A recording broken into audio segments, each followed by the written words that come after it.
오늘 우리에게 주신 하나님의 말씀 느헤미야 1장 1절에서 11절입니다. 구약성경 727쪽 느헤미야 1장 1절부터 11절 우리 한 절씩 교독하시고 마지막 절은 같이 읽도록 하겠습니다. 제가 먼저 읽겠습니다. 하가랴의 아들 느헤미야의 말이라.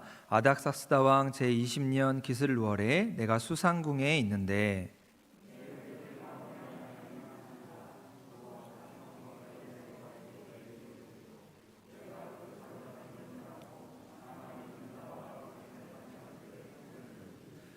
그들이 내게 이르되 사로잡힘을 면하고 남아있는 자들이 그 지방 거기에서 큰 환난을 당하고 능욕을 받으며 예루살렘 성은 허물어지고 성문들은 불탔다 하는지라.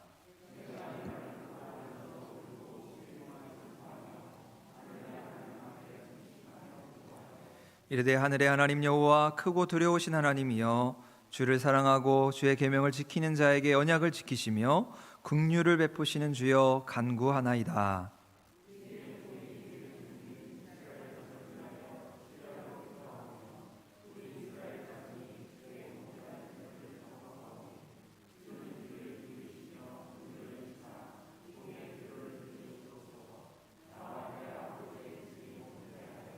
주를 향하여 크게 악을 행하여 주께서 주의 종 모세에게 명령하신 계명과 율례와 규례를 지키지 아니하였나이다.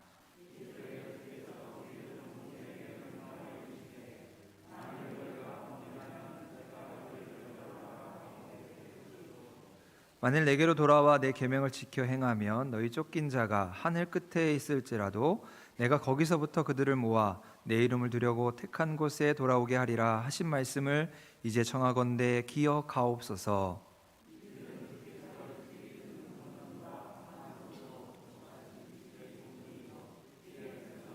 같이 읽겠습니다. 주여 구하오니 귀를 기울이사 종의 기도와 주의 이름을 경외하기를 기뻐하는 종들의 기도를 들으시고 오늘 종이 형통하여 이 사람 앞에서 은혜를 입게 하옵소서 하였나니 그때 내가 왕의 술관원이 되었느니라. 아멘. 하나님의 사람들이여 일어나라 라고 하는 제목으로 또 주시는 말씀을 따라 은혜를 나누고자 합니다. 어느덧 저희가 1월 마지막 주 예배를 드리고 있습니다. 어제 시작한 것 같은 2023년 또 1월 한 달도 정말 빠르게 지나간 것 같습니다. 설 명절이 있고 또 날씨가 추워서 우리의 몸을 웅크리다 보니 또 이렇게 시간이 빠르게 한 달이 지나왔습니다. 그러면서 오늘 우리도 이렇게 한 자리에 모여서 예배할 수 있음이 감격하면서 오늘도 우리가 참된 그런 예배의 제단을 쌓고 영과 진리로 하나님을 예배하는 그 마르지 아니하는 샘물로 우리를 채우시는 그 놀라우신 하나님의 은혜와 축복 가운데 살아가는 우리 한사람교회 모든 성도의 삶 되기를 소망합니다. 그럼 제가 작년에 읽었던 책 중에서 흥미로운 책 제목 중에 하나가 쓸모 있는 음악책 내 삶을 최적화하는 상황별 음악 사용법이라고 하는 책의 제목입니다. 이제 목회를 하다 보면 이제 뭐 두꺼운 신학책이나 목회 서적 읽다 보면 참 재미가 없거든요. 신학 서적은 딱딱하고 또 고루하고 그래서 때론 좀 재밌는 책이 없을까 인터넷을 이렇게 뒤지다 보니까 제목이 아주 흥미로운 그런 책이 있어서 그것을 구입해서 읽게 되었습니다. 그래서 이 책은 우리의 삶의 곳곳에 음악이라고 하는 분야가 우리 삶에 얼마나 큰 영향을 미치고 있는지를 그렇게 소개해주고 있습니다. 이제 책의 내용 중에서 한 중간 부분 중에 재밌는 챕터가 하나 있었는데 콘서트 아시죠? 우리 가수들이 하는 콘서트에 자주 가는 사람들이 사회생활을 잘하는 이유라고 하는 제목의 챕터였습니다. 그러면서 이 책에서 말하는 논리가 이제 사람들이 음악을 듣고 음악을 즐기고 그 음악으로 인해서 어떤 사람의 감정이 치유받고 회복되다 보면 이 건강한 육체와 정신을 통해서 그 사람들이 결국 사회생활도 잘하더라. 이제 그렇게 하는 이야기였습니다. 그러면서 그 책에서 콘서트에 자주 가면 오래 사는 이유, 그래서 콘서트에 가면 오래 살더라는 것이죠. 그 이유를 6가지로 소개합니다. 첫 번째는 호르몬 분비를 통한 웰빙 효과가 있다는 거예요. 사람이 감정이 동하면 우리 몸에서 엔돌핀이라는 호르몬 많이 들어보셨죠? 이 엔돌핀이라는 호르몬이 나와서 우리의 심신을 강하게 해준다는 것이지요. 두 번째로 운동 효과가 있다는 것입니다. 이런 TV에서 콘서트 장면 보셨죠? 그냥 가만히 앉아서 그냥 보고만 있는 콘서트는 없습니다. 막 들고 뛰고 같이 춤을 추면서 이제 콘서트를 하다 보면 우리 육신이 이렇게 움직이면서 운동의 효과가 있다는 것입니다. 또 세 번째로는 우리 화면에 계속 띄워주실래요? 그 고독 예방 효과가 있다는 것입니다. 여러분, 콘서트에 혼자 가는 사람 없지요? 친구와 함께 콘서트를 가게 되고, 또 가면 수많은 사람들이 같이 이 콘서트를 즐기면서 이제 고독을 예방하는 효과가 있다고 합니다. 네 번째로는 오감 총출동 효과가 있다고 합니다. 가면 사람들을 보고 멋진 장면을 보고 또 음악을 듣고 부딪히면서 사람들을 만지고 또 냄새를 맡고 음료수나 음식을 먹으면서 이 콘서트를 즐기면서 우리의 오감이 작동하는 그런 건강한 효과가 있다는 것이지요. 그리고 종교적인 효과가 있다는 것입니다. 이제 종교적인 효과라 하면 이제 명상을 하거나 어떤 영감을 얻는 것을 이야기하는데, 사람들이 이제 콘서트에서 막 즐기다 보면 자기가 가지고 있던 스트레스, 그동안 받았던 그런 스트레스를 날려버리고, 그러면서 내 마음 가운데 새로운 인사이트, 통찰력을 얻게 되면서 어떤 종교적인 효과가 있더라 이야기합니다. 그러면서 자연스럽게 우리의 두뇌가 깨이고 또 우리가 조금 더 활발해지는 그런 인지력이 강화되는 효과가 있다, 그렇게 설명을 합니다. 이런 이제 콘서트에 가면 좋은 효과들이 있다는 것이죠. 근데 제가 이 책을 가만히 읽다 보니까 이런 음악이 주는 좋은 효과들이 우리가 예배를 드릴 때 얻을 수 있는 효과와 아주 비슷하다는 것을 알게 되었습니다. 여러분, 우리가 예배를 드릴 때 음악을 사용하죠. 우리 오르간 반주를 하고 피아노를 치면서 또 우리가 우리 입술로 찬양을 부르면서 음악을 사용하게 됩니다. 또 우리가 활동을 하게 되죠. 일어나서 찬양을 하기도 하고 박수를 치면서 찬양을 하기도 하고, 그러면서 우리 가운데 활동이 일어나게 되죠. 또 예배 안에 묵상과 치유와 회복이 있어서 결국 이러한 모든 요소가 예배를 드릴 때나 음악을 들을 때나 똑같이 일어나는 효과라는 것입니다.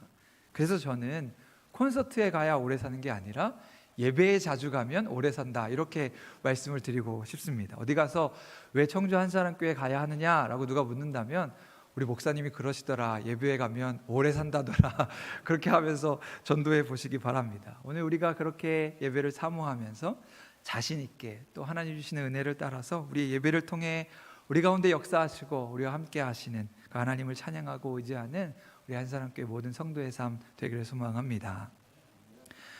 저희가 1월 한 달 동안 저희가 설 명절을 제외하고 이제 교회를 주제로 한 말씀을 중심으로 이제 은혜를 나누었습니다.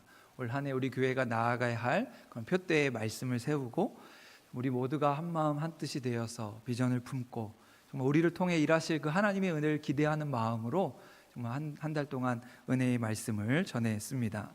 그리고 제가 이 설명절을 보내면서 말씀을 묵상하는 가운데 어떤 말씀으로 이 주일 예배 시간에 우리 성도들과 은혜를 나눠야 할까 고민을 했습니다. 그리고 오늘 이 느헤미야의 말씀을 꺼내들고 이제 2월 넷째 주부터 사순절이 시작되거든요. 사순절이 시작되기 전까지 한 대략 4주간의 시간이 있겠더라고요. 그래서 이 4주 동안에 이 느헤미야의 말씀을 우리 성도들과 함께 읽고 묵상하면서 이 느헤미야의 말씀 속에서 주시는 은혜를 나누어 보고자 합니다. 우리 성도분들도 시간이 되는 대로, 여력이 되는 대로 이 2월 한 달 동안 이 느헤미야가 13장까지 있거든요. 이 13장까지의 말씀을 곱씹고 또 읽고 또 읽으면서 이 말씀 속에서 주시는 그 보화와 같은 은혜를 캐내면서 오늘 말씀이 중심이 되고 말씀이 이끄는 그런 복된 삶이 되기를 소망합니다. 그런 의미에서 오늘 느헤미야 1장의 말씀을 이제 본문 말씀으로 함께 읽었는데요. 우리가 잘 아는 대로 이 느헤미야가 살았던 시대는 이스라엘 백성들이 바벨론 포로의 시대를 끝내고 이제 포로의 귀환이 이루어지는, 다시 고국 땅 이스라엘로 돌아오는 그런 시기였습니다. 이제 그 중에서 이 느헤미야라고 하는 사람은 이스라엘의 지도자가 되어서 이제 백성들을 이끌고 가장 앞장서서 이 백성들과 함께 이스라엘 땅으로 돌아오게 된 것이죠. 70년 포로의 생활, 정말 생각만 해도 끔찍스럽고 가슴이 찢어질 것만 같았던 그 아픔의 세월을 끝내고 이제 자신들의 고향 땅 예루살렘을 향해 돌아오게 된 것입니다. 근데 이스라엘 백성들과 이 느헤미야가 정작 고향 땅에 돌아와 보니까 자기들의 터전으로 삼았던 땅이 완전히 폐허가 되어버렸습니다. 하나님을 예배하고 하나님의 임재를 경험했던 그 예루살렘 성전이 완전히 무너져 내린 것이죠. 성문이 불타고 성벽은 완전히 허물어져 버렸습니다. 그리고 그것을 보는 이스라엘 백성들의 마음 또한 무너져 내렸을 것입니다. 고향 땅으로 돌아가기만 하면, 이 포로의 시절을 끝내고 우리가 다시 한번 예루살렘으로 돌아가기만 하면 우리에게 장밋빛 미래가 있을 것이다, 그렇게 기대하고 소망하면서 그 힘들고 어려운 그 눈물의 골짜기를 참고 견디면서 여기까지 왔는데, 그들을 기다린 것은 폐허가 된 예루살렘의 현실이었던 것이죠. 하지만 이스라엘 백성들은 거기에서 주저앉지 않았습니다. 바로 그 자리에서, 무너진 자리에서, 허물어진 자리에서 다시 일어나서 새롭게 성전을 건축하고 성벽을 재건하게 됩니다. 하나님을 참되게 예비했던 그 포로의 시절 가운데 이 하나님의 말씀을 잊지 않고 하나님의 사람으로 부름받았던 그 이스라엘 백성들이 다시 한번 새롭게 일어나서 이 귀한 일들을 이루어내고 있는 것이지요. 그 중심에 선 사람이 바로 오늘 말씀에서 소개하는 느헤미야입니다. 여러분, 느헤미야는 세 번째로 이스라엘 백성들을 이끌고 기한했던 지도자였죠. 사실상 그 앞에는 수룹바벨과 에스라가 이미 두 번에 걸쳐서 이스라엘 백성들을 이끌고 이제 고국 땅 예루살렘으로 돌아오게 되었습니다. 이제 먼저 앞서온 사람들이 그 무너진 성전을 건축하게 되죠. 가장 먼저 이스라엘 백성들이 돌아와서 그들이 한 일은 예루살렘 성전을 재건하고 이제 그 모든 일들을 마치고, 우리가 봉헌식이라고 하죠. 하나님, 이제 모든 영광을 하나님께 돌립니다. 봉헌식을 마치게 되었습니다. 그리고 그 이후에 이제 세 번째로 도착한 이 느헤미야와 이스라엘 백성들이 이제 그들과 합세를 해서 이제는 성전 주위에 무너져 있던 그 성벽들을 다시 한번 세워 나가게 됩니다. 벽돌 하나하나 세워가면서 그 속에서 일하셨던 그 하나님의 임재와 함께 하심의 그 역사의 이야기를 다루고 있는 것이 바로 오늘 이 느헤미야의 말씀입니다.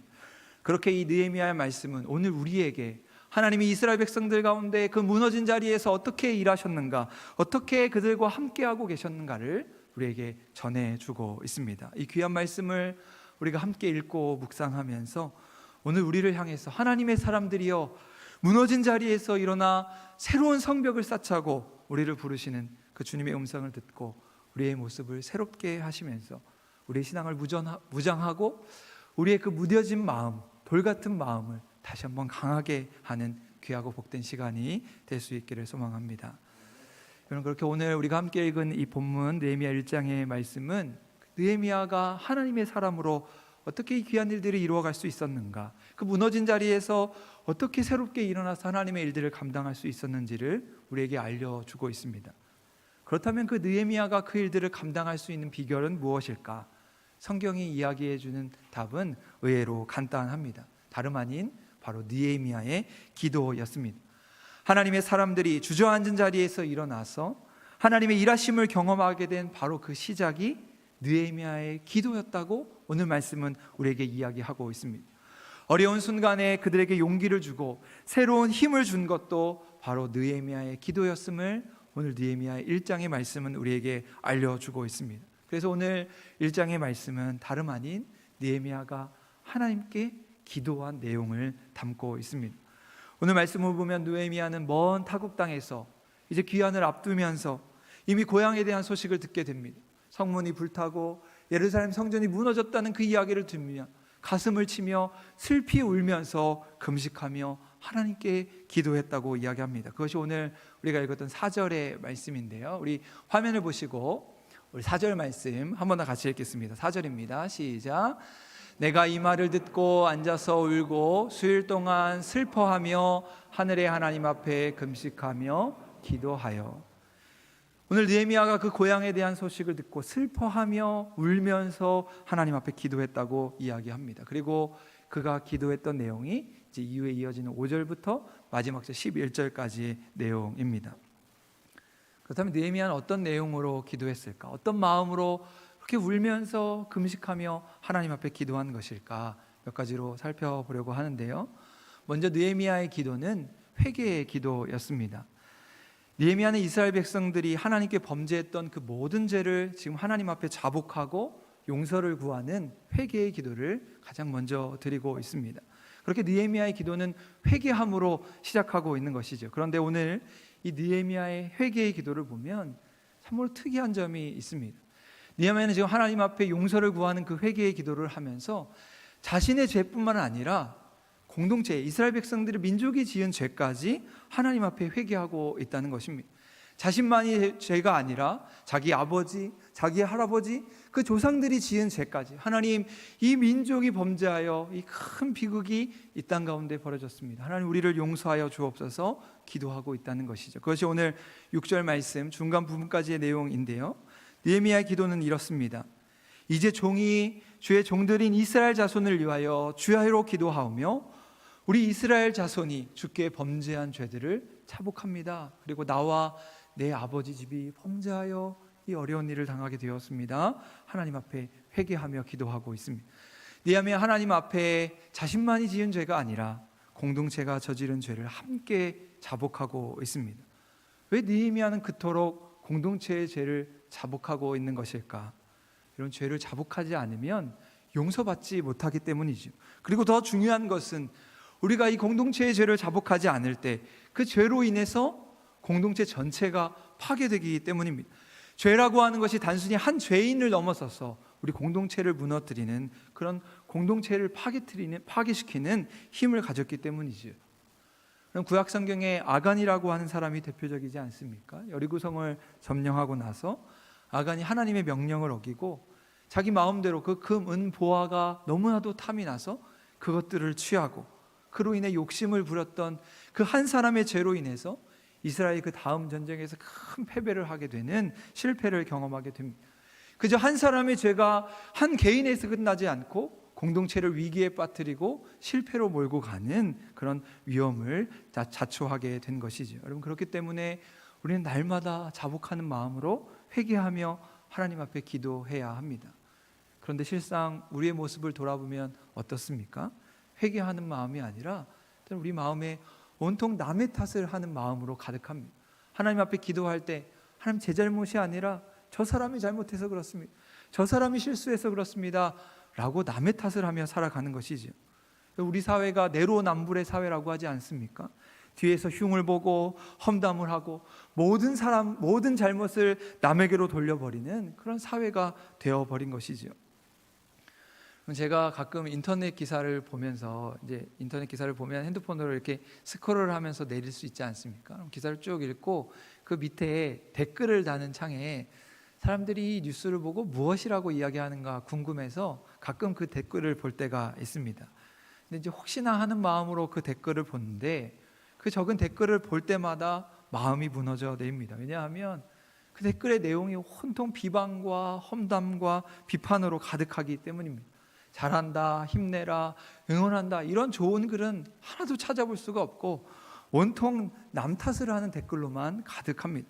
자기가 잘못했다는 사람은 한 사람도 없고 모두 다 너 때문이다, 네 잘못이다, 어떻게 그렇게 하느냐, 모두가 비난하고 비판하고 평가하는 그런 사회로 전락했다는 것이죠. 여러분, 하지만 하나님은 오늘 주시는 말씀 속에서 이 민족의 위기는, 우리가 당하고 있는 이 어려움은 모두 나 때문입니다, 모두 제 잘못입니다, 가슴을 치며 스스로 죄를 회개하고 이 민족과 공동체의 죄를 회개하는 그 한 사람을 주님이 찾고 계시는 것이죠. 그리고 하나님은 그 하나님의 사람을 통하여, 그 기도하는 사람을 통하여 무너진 성벽을 다시 세우고 새로운 하나님의 일들을 성취하심을 우리에게 증거하고 계시는 것이죠. 지금 우리가 살아가는 현실은 만만치 않습니다. 코로나 이후의 삶이 너무나도 불투명하고 물가가 너무나도 올라서 여러분, 이런 한 달 전기세, 수도세, 전기세, 또 그 가스비 받아보면서 정말 폭탄과 같은 그렇게 올라간 그런 경제가 어려워지는 상황 속에서 우리가 살아가고 있습니다. 사회 질서는 무너지고 정치는 혼란하기 그지 없습니다. 여러분, 제가 이번 주에 손석희 씨가 진행하는 세계의 전쟁이라고 하는 다큐 프로를 보았습니다. 지난 한 주간 우리 수요일, 목요일, 금요일 저녁 시간에 3일 연속해서 방영한 프로인데요. 지금 세계 가운데 벌어지고 있는, 우리는 피부적으로 이렇게 와닿지는 않겠지만 이 세계적으로 움직이고 있는 그런 전쟁에 대해서 다루고 있는 프로였습니다. 가장 먼저 우리가 잘 알고 있는, 정말 온 세계의 경제와 사회를 집어삼킨 그 러시아와 우크라이나의 전쟁을 다루었습니다. 두 번째로는 이 경제적인 그런 패권, 경제적인 독식을 차지하려고 하는 이 미국과 그 중국의 싸움, 중국의 전쟁에 대해서 다루었습니다. 마지막으로는 북극의 빙하가 녹아져 내리는, 우리 온 인류가 당하고 있는 그런 기후의 전쟁 이야기를 다루게 되었습니다. 이 이야기를 보면서 사실 우리는 평안히 살고 있는 것 같지만 우리가 매 순간마다 전쟁과 같은 위기 가운데 살아가고 있구나라고 하는 것들을 느끼게 되었습니다. 여러분, 오늘 우리가 느헤미야가 경험한 것처럼 성전이 무너지고 성벽이 불타는 그런 눈물 나는 상황 속에서 우리가 해야 할 일이 있다면 그것은 무엇이겠습니까? 그럼 이 모든 일이 나 때문입니다. 나의 책임입니다. 경각심을 가지고 울면서 금식하는 마음으로 기도하는 것이지요. 하나님은 오늘 그러한 느헤미야의 눈물의 기도를 들으셨습니다. 작은 신음에도 응답하시는 하나님께서 하나님 앞에 간절히 부르짖는 그 한 청년의 기도를 들으신 것이지요. 여러분, 이처럼 하나님은 성도들의 눈물을 귀히 여기십니다. 히스기야의 눈물의 기도를 귀히 여기셨고, 예수님도 예루살렘 성의 무너짐을 바라보시면서 눈물을 흘리며 한탄하며 기도하셨던 것이지요. 여러분, 저는 개인적으로 목회자로서 참 눈물이 많은 편입니다. 그래서 설교를 하다가도 종종 눈물을 보이곤 하는데요, 감정을 추스리지 못해서 이렇게 눈물을 보이는 경우가 많습니다. 남자는 태어나서 3번 울어야 된다는데 저는 300번도 넘게 운 것 같습니다. 그래서 예전 교회 성도들이 저를 놀리면서 목사님 또 운다, 또 울어, 이렇게 늘 저를 놀리고는 그렇게 했는데요, 때로는 감정을 감추고 눈물을 훔쳐보려고 하지만 그게 잘 안 될 때가 있습니다. 대신 저는 저희 고모부 목사님이 제가 목사 안수 받을 때 하셨던 말씀을 늘 기억합니다. 정용아, 목사의 눈물에서 눈물이 마르면 안 된다. 목사의 눈에서 눈물이 마른 순간 하나님의 일하심은 거기에서 멈추는 것이다. 늘 성도들을 위해서 눈물로 기도하는 목회자가 되거라, 그렇게 당부하셨던 말씀을 늘 가슴에 새기면서 살아가고 있습니다. 그러면서 제가 인터넷에서 글을 보니까 우리가 눈물을 흘릴 때, 간혹 이제 눈물을 흘리는 경우가 있잖아요. 감동해서 눈물을 흘리거나 너무 슬픈 일이 있어서 눈물을 흘리게 되는데, 우리가 눈물을 흘리게 될 때 우리 몸속에서 다이돌핀이라고 하는 호르몬이 생성된다고 합니다. 여러분, 엔돌핀은 잘 아시죠? 아까도 말씀드렸던 그 엔돌핀에 이 다이돌핀이 4000배 효과가 있다고 하더라고요. 그래서 우리의 면역력을 강화시키고 항암의 효과가 있고 이제 해독을 시켜주는 그런 효과가 있는 이 다이돌핀이 우리의 눈물 속에 있다고 하는 것입니다. 그러니까 우리가 눈물을 흘릴 때 우리의 상한 감정이 치유가 되고 우리의 육체와 우리의 마음이 건강해질 수 있다는 것이죠. 근데 제가 그 글을 읽으면서 그 글의 끝에 부분에 참 재미있는 것이, 우리가 꼭 눈물을 흘리지 않아도 우는 척만 해도 이 다이돌핀이 나온다, 똑같은 효과가 있다, 그런 글을 보게 되었습니다. 우리가 눈물을 흘리면 더 좋겠지만 우는 척만 해도 효과가 있다는 것이죠. 제가 예전에 설교 세미나 중에 곽선희 목사님 강의를 들으면서 어떻게 목사들이 좋은 설교를 할 수 있을까 이야기를 하시는데, 성도를 설교 중에 2번 웃기고 1번 울리면 그게 좋은 설교다 이야기하셨는데요, 설교 말씀을 들었다가 눈물은 나지 않더라도 우는 척 하시면 이런 우리에게 좋은 효과가 일어난다는 것이지요. 여러분, 결국 중요한 것은 우리의 삶에 있어서 그 눈물을 가진 자를 하나님이 귀히 여기신다는 것입니다. 오늘 느헤미야는 마음속 깊은 곳에서부터 눈물을 흘리며 이 민족의 죄를 끌어안고 회개하며 기도하는 사람이었던 것이죠. 조국의 아픔, 민족이 걸어온 그 바벨론 70년의 세월을 가슴으로 끌어안으며 성벽이 불타고 성전이 무너져 내리는 그 슬픈 현실을 보며 슬퍼하면서 울면서 기도했던 것입니다. 여러분, 오늘 우리도 느헤미야처럼 우리의 삶의 자리에서 일어나 애타는 국률의 마음을 가지고 눈물로 기도하면서 그 하나님의 일하심을 경험하는 눈물의 영성을 가진 하나님의 사람들 될 수 있기를 간절히 소망합니다. 두 번째로 느헤미야의 기도는 회복을 향한 간구의 기도였습니다. 이스라엘은 솔로몬 시대 이후에 이제 남과 북으로 갈라져서 이제 분열 왕국의 시대를 보내게 되죠. 그래서 끊임없이 범죄하고 하나님을 떠나서 우상을 숭배하게 됩니다. 그 결과 하나님의 큰 심판을 받게 되죠. 온 민족이 여러 나라로 흩어져서 결국 바벨론 포로의 시절을 보내게 되었습니다. 그리고 그 철저하게 무너진 삶의 자리에서 오늘 느헤미야는 하나님께 기도하고 있는 것이죠. 하나님, 이 민족을 기억하여 주옵소서. 하나님이 이 민족을 잊지 마시고 이 흩어진 백성들을 기억하여 주옵소서 하나님 앞에 기도하고 있는 것입니다. 그 기도의 내용이 오늘 9절의 말씀인데요. 우리 9절의 말씀 좀 길지만 우리 화면을 보시고 한 번 더 같이 읽겠습니다. 9절입니다. 시작. 만일 내게로 돌아와 내 계명을 지켜 행하면 너희 쫓긴 자가 하늘 끝에 있을지라도 내가 거기서부터 그들을 모아 내 이름을 두려고 택한 곳에 돌아오게 하리라 하신 말씀을 이제 청하건대 기억하옵소서. 아멘. 여러분, 지금 느헤미야는 하나님께 울면서 금식하면서 참회의 기도를 드리고 있습니다. 그리고 하나님, 이 민족을 회복시켜 주옵소서. 하나님께서 이 민족과 하신 그 약속을 기억하셔서 이 민족을 잊지 마시고 긍휼의 은혜를 베풀어 주옵소서 간구하면서 기도하고 있는 것이죠. 하나님, 저 하늘 끝까지 쫓겨간 자라도 하나님의 약속을 지키고 하나님의 계명을 지킬 때에 하나님이 돌아오게 하시고 회복하게 하신다는 그 약속을 잊지 마시고 하나님, 이 민족을 불쌍히 여겨 주옵소서. 이 민족에게 회복과 구원의 은혜를 베풀어 주옵소서 간절히 기도하고 있는 것입니다. 그럼 이서무하에 보면 두 명의 친구가 사이좋게 숲속의 길을 걸어가고 있는데 갑자기 곰을 만나게 됐습니다. 우리나라에서 그럴 일은 없지만 여러분, 만약에 갑작스럽게 곰을 만난다면 어떻게 하겠습니까? 그런데 이 두 명의 친구 중에 한 명이 친구를 버리고 잽싸게 도망을 갔습니다. 그러니까 꼼짝없이 이 한 명이 제물이 된 것이죠. 그래서 이 남은 한 명이 자기도 땅에 엎드려서 죽은 채를 했습니다. 쓰러져서 죽은 채를 하면 곰이 그냥 지나가겠지 하고 바짝 엎드려서 죽은 채를 했습니다. 근데 신기하게 곰이 그 쓰러진 친구를 향해 다가가더니 해치지 않고 그 친구의 귀에다 대고 뭐라고 하더니 그냥 지나가는 것입니다. 그 도망갔던 친구가 멀리서 그 장면을 지켜보면서 다시 돌아와서 야, 곰이 뭐라고 했냐? 라고 그렇게 물으니까 저 도망간 놈하고는 다시는 사귀지 말라 이야기했다는 것입니다. 그럼 이서무하의 이야기이지만 여러분, 만약에 우리의 삶에 곰을 만난 것처럼 큰 위기가 찾아온다면, 정말 꼼짝달싹 못할 만큼 그렇게 큰 위기가 찾아온다면 어떻게 하겠습니까? 나름대로 나무 위에 올라가 보기도 하고 지금 우소비아에 나오는 것처럼 도망을 가보기도 하고 죽은 채를 해보기도 할 것입니다. 하지만 곰이 나를 향해 막 돌진해 올 때 내가 아무것도 할 수 없는 그 순간에 우리는 무엇을 할 수 있겠습니까? 우리는 그때 하나님께 기도해야 하는 것입니다.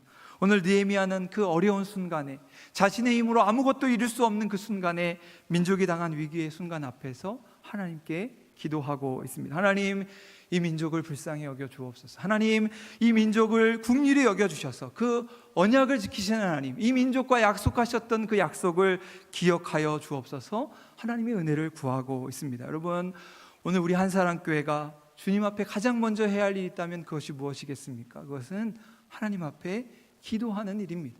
우리의 삶의 어려움이 찾아올 때, 우리가 목표를 세우고 하나님 앞에 전진하며 나아갈 때 우리가 가장 먼저 해야 할 일이 있다면 그것은 기도하는 것입니다. 어떤 이들은 기도를 가장 무력한 것이라고 여길지도 모르겠습니다. 어떤 이들은 기도는 바보나 하는 짓이라고 여길지도 모르겠습니다. 하지만 하나님의 사람들에게, 하나님을 믿는 사람들에게는 가장 강력한 무기가 바로 기도인 것이죠. 내 힘으로 안 될 때, 내 지혜로 부족할 때 그저 우리는 하나님께 기도하는 것입니다. 하나님, 오늘 우리를 기억하여 주옵소서. 우리를 불쌍히 여겨 주옵소서. 오늘 우리를 위해 일하시고 우리와 함께 하시는 그 놀라운 은혜를 기대하며 하나님 앞에 기도하는 것입니다. 사람의 힘으로, 사람의 물질로, 사람의 지식으로 되지 않는 그 놀라운 일들을 이루시는 그 하나님의 일하심을 기대하며 기도하는 자리에 서는 것이죠. 그러할 때 오늘 우리가 하나님의 놀라운 은혜를 누리면서 새로운 성벽을 쌓아가서 하나님의 일하심을 경험하는 하나님의 사람들이 될 줄로 믿습니다. 오늘 그렇게 기도의 자리에서 하나님께 간구하면서 놀라운 은혜를 구하는 하나님의 사람, 기도의 사람이 될 수 있기를 간절히 소망합니다. 마지막으로 느헤미야의 기도는 헌신의 기도였습니다. 여러분, 지금 느헤미야가 회개의 기도를 하고 이제 회복을 향한 그런 간구의 기도를 드린 다음에 느헤미야는 이제 그 일을 행할 그런 헌신의 마음으로 하나님 앞에 기도하고 있습니다. 하나님, 이 민족을 불쌍히 여겨 주옵소서. 이 민족이 다시 돌아가서 저 성벽을 다시 쌓을 수 있도록 도와주옵소서. 기도할 때에 느헤미야는 하나님, 제가 그 일을 감당하겠습니다. 제가 그곳에 돌아가서 그 일을 감당하겠습니다 결단하며 헌신의 기도를 드리고 있습니다. 그것이 오늘 우리가 읽었던 마지막 절 11절 말씀인데요, 우리 11절 말씀 한 번 더 같이 읽겠습니다. 시작. 주여 구하오니 귀를 기울이사 종의 기도와 주의 이름을 경외하기를 기뻐하는 종들의 기도를 들으시고 오늘 종이 형통하여 이 사람들 앞에서 은혜를 입게 하옵소서 하였나니 그때 내가 왕의 술관원이 되었느니라. 아멘. 그럼 이처럼 느헤미야는 지금 민족의 위기, 신앙의 위기, 삶의 위기 앞에서 하나님 앞에 기도하고 있습니다. 그리고 기도를 한 이후에 하나님, 이 일을 어떻게 하면 좋겠습니까? 이 일을 누가 감당하겠습니까? 라고 할 때 바로 내가 하나님의 일을 감당할 하나님의 사람이구나 깨닫게 됩니다. 그리고 하나님, 제가 주님 앞에 헌신하겠습니다. 내가 예루살렘 성벽을 재건하는 필요한 일꾼이 되게 하옵소서 기도하고 있는 것이죠. 그럼 잘 아시는 대로 느헤미야는 당시 왕궁의 술관원의 아주 높은 직위에 있던 사람이었습니다. 왕의 신임을 받고 높은 지위에 얻어서 편안하게 살 수 있었던 사람이었던 것이죠. 그런데 느헤미야는 지금 하나님께 기도하면서 내가 이렇게 높은 지위에 오를 수 있었던 것, 왕의 술관원이 될 수 있었던 것은 바로 이 순간에 민족과 예루살렘을 위해서 이 중요한 일을 감당하게 하시려고 하나님이 내게 은혜를 입게 하셨구나, 하나님이 예비하셨구나, 놀라운 고백을 하고 있는 것이지. 그리고는 자신의 지위, 자신의 평안한 삶을 포기하고 이제 백성들을 이끌고 고국으로 돌아오게 됩니다. 그리고 예루살렘에 도착해서 성벽을 쌓으면서 민족을 깨우고 그 주저앉은 자리에서 새롭게 일어나 하나님의 일들을 이루어 가게 되는 것이죠. 여러분, 문성 선교사님이라고 하는 분이 쓴 벌거벗은 그리스도인이라고 하는 책에 보면 그 선교사님 부부가 이제 어떻게 이 파푸아 뉴기니라고 하는 이름도 생소한 그 지역에 가서 이 소수민족 선교에 평생을 바치게 되었는지를 소개해주고 있습니다. 사실 이 선교사님 부부는 그냥 평범한 신앙인으로서 이렇게 살아가다가 어느 날 두 부부가 똑같이 TV에서 기독교 TV에서 나오는 이따오라고 하는 이제 그 소수민족 부족 선교 영상을 보면서 이 미국인 선교사가 원시림에 들어가서 그 사람을 잡아먹는 식인종들에게 복음을 전하고 그 무지했던 그 식인종들이 복음을 받아들여서 변화되어서 얼마나 놀라운 그런 믿음의 사람이 되는지를 그 영상으로 보게 되면서 이 선교사님 부부의 마음에 그런 복음에 대한 열정이 뜨겁게 일어나게 된 것입니다. 그 영상을 보면서 그 원주민에 대한 마음이 이 두 부부 마음 동시에 떠나지 않았던 것이죠. 그리고는 저들에게 복음을 전해야겠다, 복음을 듣지 못해서 죽어가는 저 원주민들의 모습을 떠올리면서 울면서 하나님 앞에 기도하게 됩니다. 그리고는 자신들의 터전을 정리하고 바로 그 원주민이 있는 곳으로 선교를 떠나서 지금까지 29년째 그 선교의 현장에서 복음을 전하며 살아가고 있습니다. 당시에 이 문성 선교사님은 컴퓨터 회사를 경영하던 그런 미래가 창창한 사업가였고, 아내가 되시는 선교사님은 이제 영어 국제학교에서 선생님으로 일하시는 그런 분이었습니다. 사실 모두가 부러워할 만한 삶을 살고 있는 그런 두 부부의 삶 가운데 하나님께서 주신 그 긍휼의 마음을 품고 울면서 기도하면서 그 헌신의 자리로 나아갔던 것이죠. 여러분, 바로 이것이 참된 신앙인의 모습입니다. 비록 우리는 선교사님들처럼 그렇게 모든 것을 버리고 선교의 현장으로 떠날 수는 없다고 할지라도 오늘 내가 기도한 대로, 내가 기도한 만큼 내가 하나님의 도구가 되고 하나님의 일꾼이 되어서 내가 살아가는 가정과 일터를 변화시키는 그런 생활 선교사로서, 일터의 선교사로서, 우리 가정의 선교사로서 살아가야 하는 것이죠. 내가 살아가는 현장이 바로 선교의 현장이 되고 무너진 성벽에 벽돌을 쌓아 올리는 그런 헌신의 자리가 되어야 하는 것입니다. 여러분, 오늘 우리에게 주시는 이 느헤미야의 말씀을 묵상하면서 과연 우리는 어떤 믿음의 성벽을 쌓을 것인가?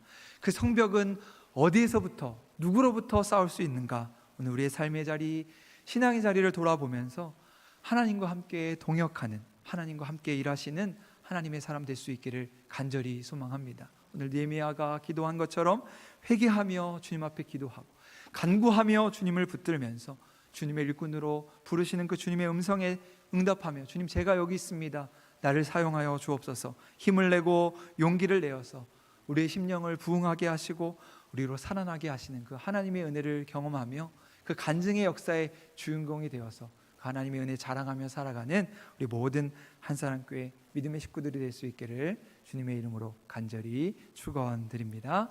기도하시겠습니다.